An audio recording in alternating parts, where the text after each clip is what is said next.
Vamos a resolver un problema de potencial eléctrico debido a una distribución de carga. El problema nos menciona un disco delgado, hueco, con un radio interno de 10 centímetros, un radio externo de 15 centímetros, una distribución de carga uniforme, la carga total es de 120 nanocoulombs y nos piden encontrar primero el potencial que haya 30 centímetros sobre un eje perpendicular al centro del anillo, el potencial en el centro del anillo, y después insertamos un electrón a una distancia de 30 centímetros, cuál es la rapidez que alcanza al llegar al centro del anillo. Finalmente encontraremos el campo eléctrico a una distancia de 30 centímetros, pero a partir del resultado del potencial. Para encontrar el potencial en A, necesitamos encontrar el potencial debido a un dQ a una distancia R'. Después sumamos la aportación de todos los dQs, siendo que se convierte en una integral. Mi diferencial de carga lo puedo expresar por la densidad superficial de carga, que es una constante, por el diferencial de área.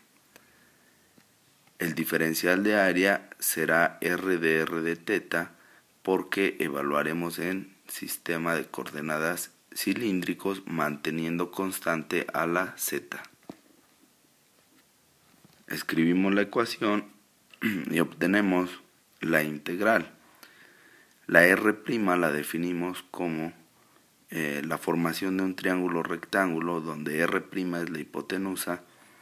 Si ven, nos queda R al cuadrado, que es el lado que queda variable, y el lado de z es 0.3 al cuadrado, que es un lado constante.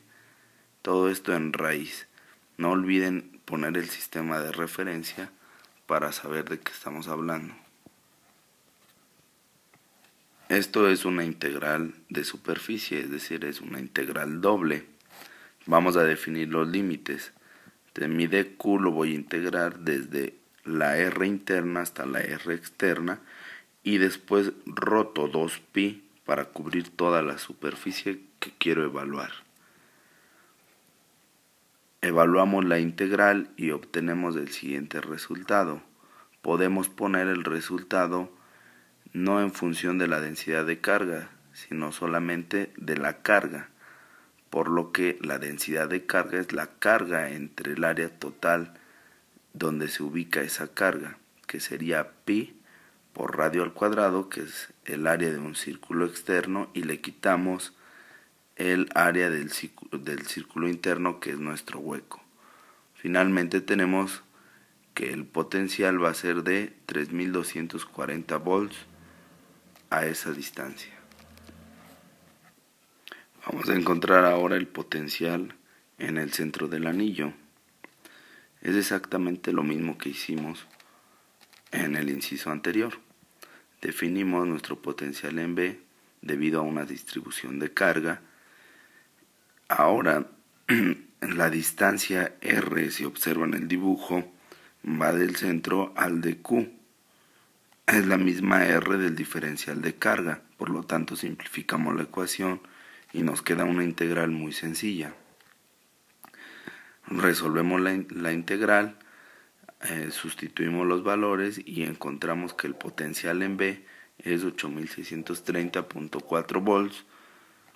Recuerden que el potencial tanto en A como en B están referenciados al infinito, donde el potencial es igual a 0.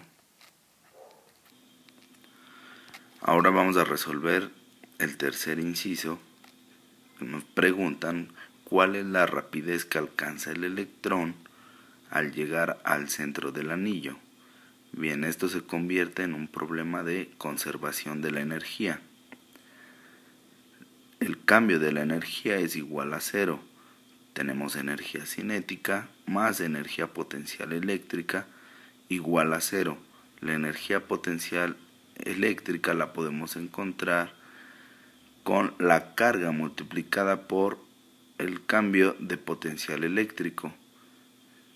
la carga es la carga de un electrón y la diferencia de potencial, bueno, es del potencial inicial, que sería el potencial en A, y el potencial final es el potencial en B, que es del centro del anillo.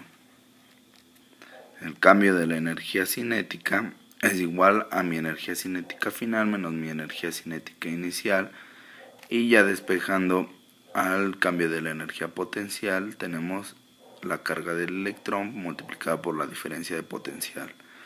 La energía cinética inicial es 0 porque parte del reposo del electrón. La energía cinética final es un medio de su masa por la velocidad final al cuadrado. Simplemente despejamos la velocidad final y sustituimos para encontrar que la velocidad final va a ser de 43.54 por 10 a la 6 metros sobre segundo. El último inciso nos pide encontrar el campo eléctrico en el punto A partir del resultado en el inciso A. Reescribimos nuestro resultado del inciso A y generalizamos el resultado. Es decir, que el potencial a lo largo de todo el eje Z va a ser igual a la carga por la constante por 2 entre la diferencia de los radios al cuadrado multiplicada por el radio externo al cuadrado más Z al cuadrado en raíz menos la suma del radio interno más la posición en Z al cuadrado en raíz. Un ejemplo sería que nuestra Z fuera 0. Podríamos encontrar entonces el potencial en B. Z igual a 0 y tenemos el potencial en B. La definición de campo eléctrico a partir de un potencial es el gradiente del potencial en negativo. Escribimos el gradiente, que es la derivada parcial con respecto a cada una de las componentes y en dirección de esa componente. Nuestro campo eléctrico en el eje Z solamente tendrá componente en Z, por lo tanto simplificamos la ecuación y es la derivada parcial únicamente respecto a Z, aunque de todas formas si derivamos con respecto a X y Y íbamos a tener 0 ya que es constante los términos en X y Y para este ejercicio. Derivamos y encontramos el resultado, sustituimos los valores y el campo eléctrico justo en el eje Z a una distancia de 30 centímetros es de 9527.96 Newton sobre Coulomb en dirección K. Con eso terminamos el problema. Gracias.